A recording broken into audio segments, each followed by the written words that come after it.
Hi there! In this short tutorial we are going to learn how to make standard Ethernet cable.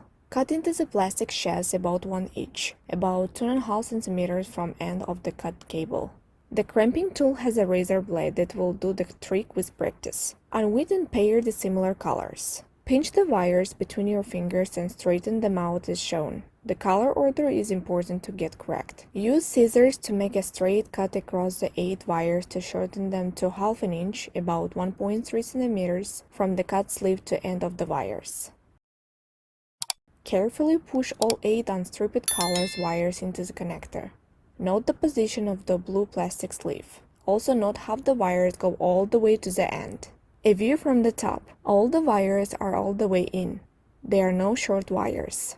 This is wrong way. Note how the blue plastic sleeve is not inside the connector where it can be locked into place. The wires are too long. The wire should be extended only half inch from the blue cut sleeve. This is the wrong way. Note how the wires do not go all the way to the end of the connector. Crimping the cable.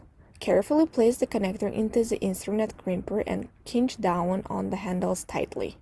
The copper splicing tapes on the connector will pierce into each of the 8 wires. There is also a locking tape that holds the blue plastic sleeve in place for a tight compression fit. When you remove the cable from crimper, that end is ready to use. For a standard straight-through cable, repeat all steps and wire color order on the other end of the cable. Make sure to test the cable before installing them. An inexpensive Ethernet cable tester does this quite well. We hope you like it and share it with your friends. Comment below your opinion whether this tutorial helped or not. Thank you for watching and supporting us. Ta-ta for now!